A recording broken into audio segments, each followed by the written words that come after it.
Welcome to the Diplomacy Show, where we look at the context behind the text, the meaning behind special events and gestures, the historical and geopolitical compulsions behind foreign policy choices and decisions. Our focus today is on Poland.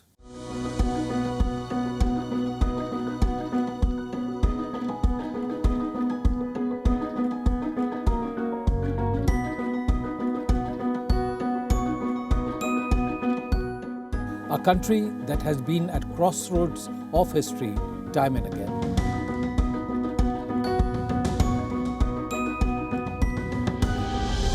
In 1918, at the end of the First World War, gained its independence after 100 years of domination under German, Russian and Austro-Hungarian empires.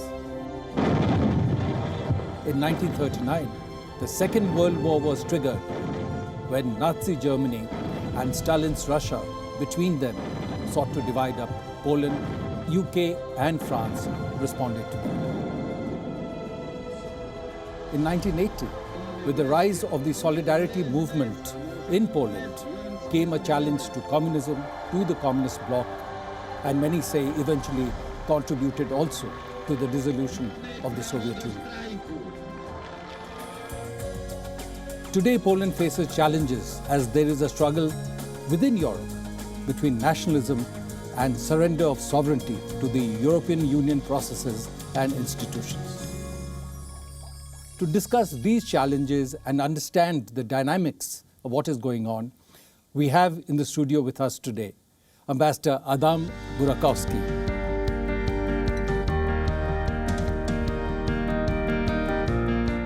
मेरा नाम आदम बुराकोव्स्की है। मैं Poland का राजदूत हूँ। राजदूत बनने से पहले तो मैं 20 साल के लिए भारत के बारे में मैंने रिसर्च किया और मुझे भारतीय हिंदुस्तानी परंपरा और संस्कृति बहुत पसंद है।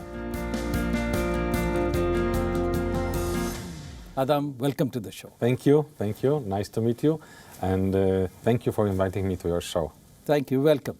So, Adam, now you've been in India for some time, and you've been exposed to India earlier. You also speak some Hindi. So tell me, the house you live in as ambassador has a lot of historical significance. Can you tell us a little bit about that? Yes, so the house was built around 100 years ago when the New Delhi was being created. It was built by a Maharaja of some small state called Kanika in nowadays Orissa.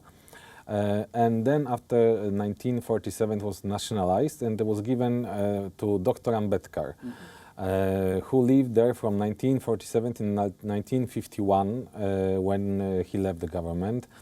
And we can say that the Constitution of India was written in our house. Then the house remained empty for some time. In 1954, Poland established diplomatic relations with India. And this house was given to the state of Poland in exchange of a very nice house, which is next to the British Embassy in Warsaw. So it was a win-win situation, and at that time Warsaw was totally destroyed, but this house was not. We still live in our residence, and your ambassador also uses this very nice residence in Warsaw. A place clearly of great historical significance, and as you'd have been seeing in debates today, the Constitution of India remains a very, very vibrant institution in a sense, and with a lot of attachment from the people.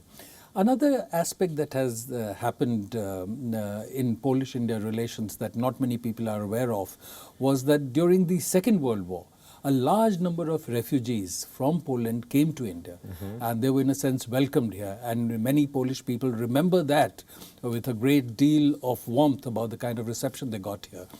Can you tell us a little bit about that experience? Yes, on the 1st of September 1939, Nazi Germany attacked Poland, and on 17th of September, Soviet Union attacked Poland from the eastern side.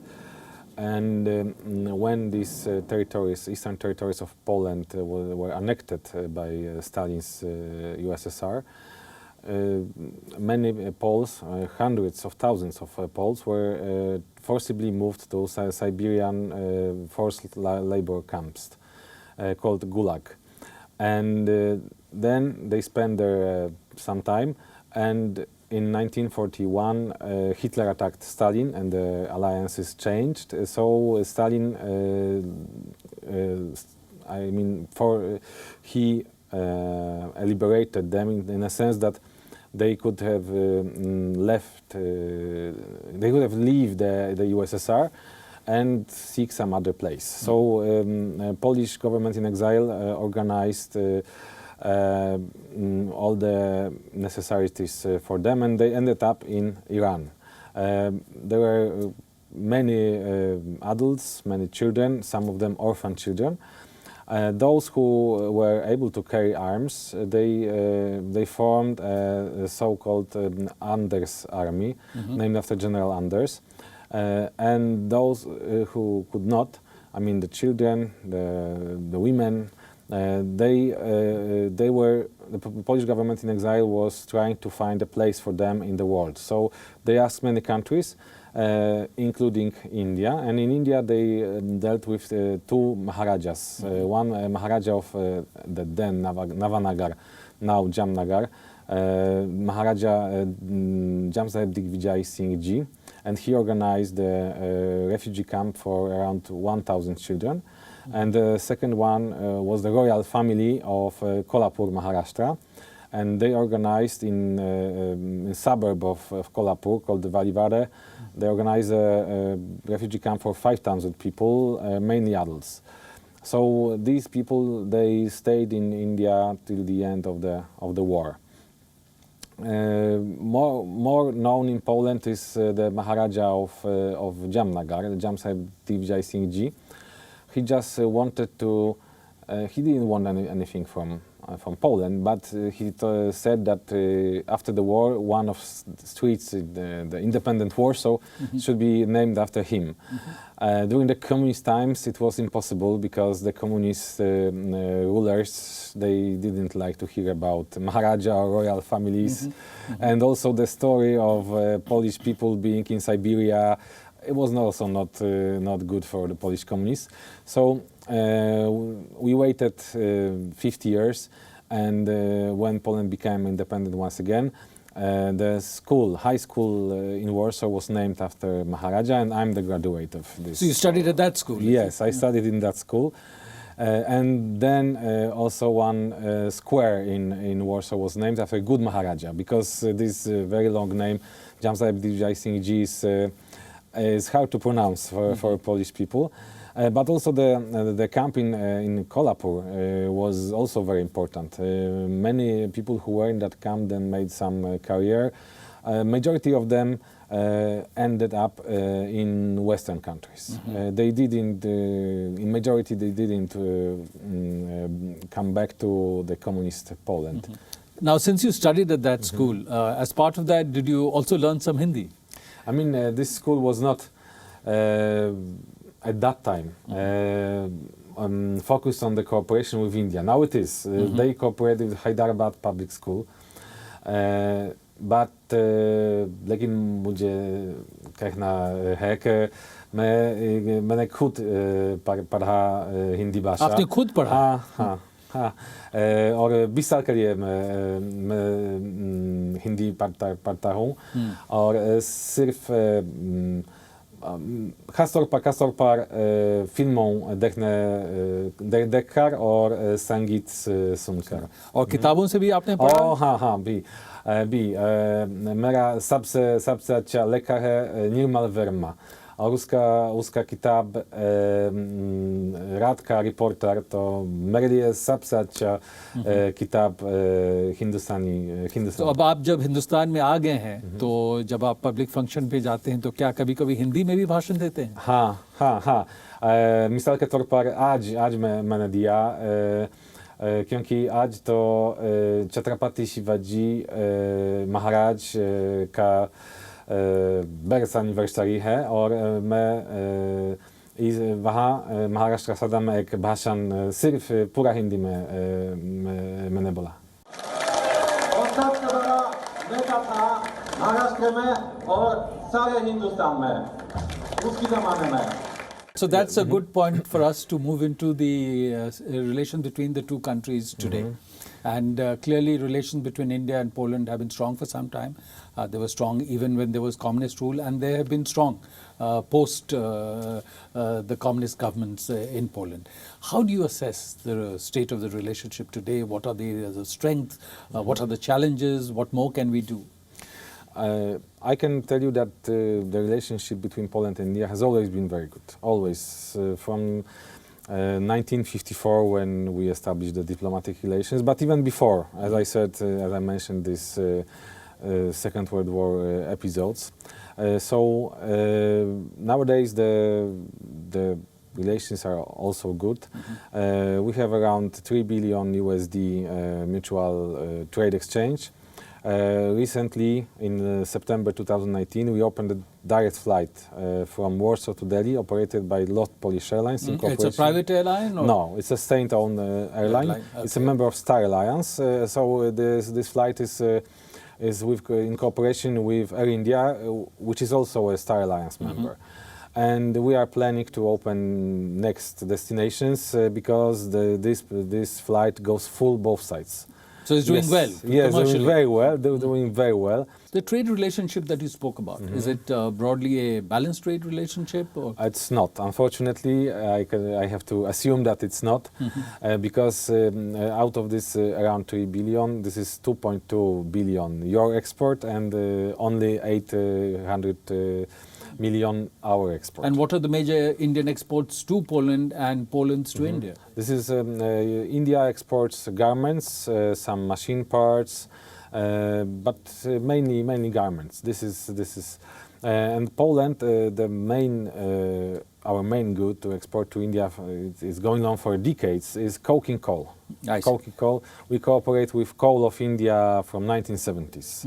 But I can also tell you that the number of Indians in Poland is growing. It's not growing, it's booming. I see. When I started my interest in India in 1997, it was late 90s, the number of Indians was like 100, 200 people. And it was very hard to even see any trace of Indian culture in Poland, but now we have 10,000. And how do you explain that? Is it because of the IT sector, services, or other areas of cooperation? Yes, the IT sector is important. Also, some Indian companies invested in Poland. This is Infosys, one of the biggest centers abroad of Infosys is in Poland. This is ArcelorMittal, which is partially Indian, but also many Indian businesses like restaurants. For example, we have around 40 Indian restaurants in Warsaw alone. And also the thing that at some moment in time, like 6 years ago,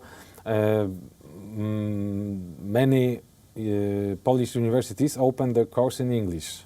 And it became accessible for Indian students. We have more than 4,000 Indian students still studying in Poland right now. Why are they coming? Because the value for money is very good. I mean, we offer quite a good standards. Companies like Infosys, when they've invested in Poland, are they just looking at the Polish market, or are they looking at Poland as a base for accessing the rest of Europe? Yes, Poland is becoming a hub for this part of Europe, also for Indian business, and I hope this direction will move forward. While you're based in India, do you cover relations just with India or with some other countries in the region? No, I cover also 6 other countries. I see. Nepal, Bhutan, Bangladesh, Sri Lanka, Maldives and Afghanistan. So essentially all of this part of the world, broadly. Yes, yes. So since you mentioned Afghanistan, and there is a lot of focus on Afghanistan today, and Poland, I think, has been present in Afghanistan since 2001 as part of the NATO or the Resolute Support Mission.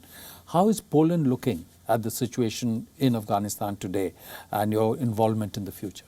Historically speaking, Poland has always been a very good friend of Afghanistan. Our relationship with Afghanistan dates from 1920s. There was even an Afghan king visiting Warsaw in 1927, if I'm not mistaken. Then there was this anti-communist, anti-Soviet fight by Afghanis, which we supported by our hearts very much. And then Poland became involved, as you said, in this ISAF mission with quite a number of troops. and quite visible also economic involvement. We made many development projects, especially in Ghazni province. And when the ISAF turned into a Resolute Support Mission, we remained there. We have a few hundred troops in Afghanistan, and the government of Poland is really supporting the stability and peace for Afghanistan, and we are contributing much to obtain this goal. And what has been Poland's position? Should there be a continued presence of the Resolute Support Mission of American and other forces to deal with the situation, or is there a broad support for drawing down and moving out of Afghanistan? I mean, we support NATO. What is NATO doing? And I think NATO is a force that brings stability or helps to bring the stability in Afghanistan. Also, what India is doing in Afghanistan, we support very much because we have exactly the same goals. Peace and stability for Afghanistan, for Afghani people. This country is so beautiful that I cannot describe even.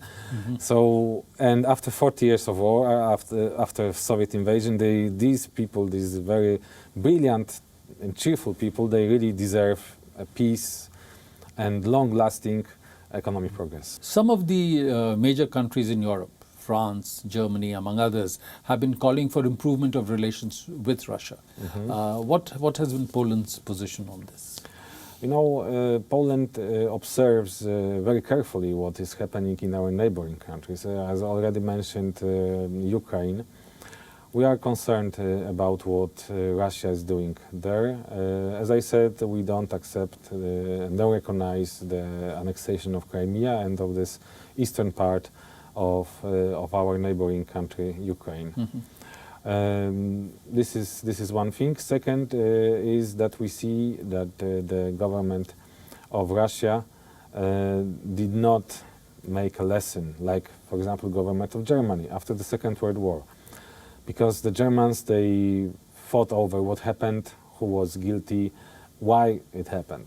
But in Russia, we don't see this. We see that Russia still believes in this imperial thinking, like the spheres of influence.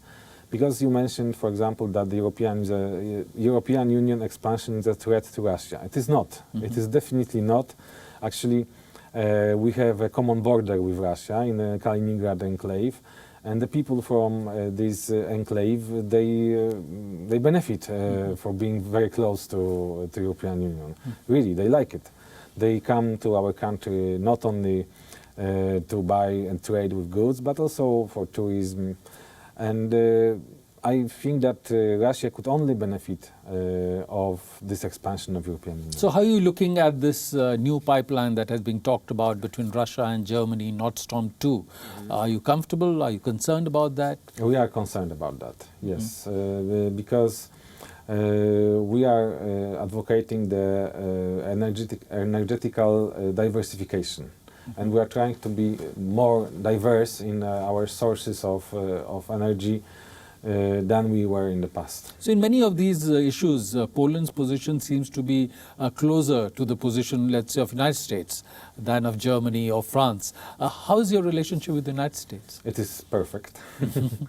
And has always been perfect, except for the communist rule, which was Poland was not a sovereign state at that time. Polish freedom fighters contributed to the War of Independence of the United States. And also then millions of Polish immigrants went to the United States. Actually, Chicago is the second biggest Polish city after Warsaw. And then USA supported very much the independence of Poland in 1918 after the First World War. Then in the Second World War as well, US was on the Allied side along with Poland. Then the government of the United States supported Polish independent anti-communist movements on the international arena. And then after 1989, when the communists fell down, we returned to our traditional track of being pro-Western and pro-American. Now we are on this track, and when you spoke about this Nord Stream 2, we are on the same line, but not only because of the alliance with the US, but also because of our national interests. So you see the United States as a major sort of guarantor of Poland's security in terms of the challenges you face from your perspective from Russia and others. Is that the reason for all this? Actually, we are members of NATO. We are very active members. As I said, our troops are in Afghanistan, but in other places as well. And our allies help us in some other ways. And we are really happy being in NATO. One last question I wanted to ask you, that this year has been observed the 75th anniversary of Auschwitz, which was a terribly sad sort of episode, and I think in world, European history.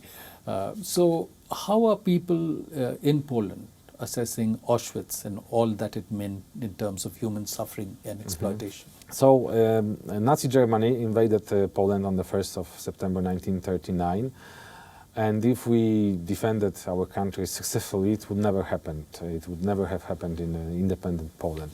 It was imposed by the occupants, the German Nazis, who made these main killing death camps outside of their ethnical borders, just to put it on some other place. And also, if you see on the map of rail transport, Auschwitz was in such a place that connected the many railways from rail tracks from many places.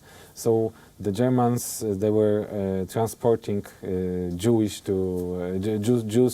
Auschwitz to kill them. But originally the Auschwitz concentration camp was for Polish people, because Germans also wanted to kill Polish people, and during the Second World War 6 million of Polish citizens died, out of them 3 million Jewish. And this is a very tragic thing for our country. And we really still live this history. Yeah, and in every family there was someone who died during the Second World War, and also the Holocaust, this German Nazi genocide against the Jewish nation, was also a big tragedy for Poland. Well, clearly a very, very sad episode in human history. But Adam, I wanted to thank you for joining us and sharing with us very candidly and with deep insight your perspectives on the historical aspects of relationship between India and Poland, the current state of bilateral relations, and the challenges that Poland sees around itself in the region and beyond, and of course the challenges that we are all watching as the US-China technological rivalry plays out in the global context. Thank you, Arun. Thank you.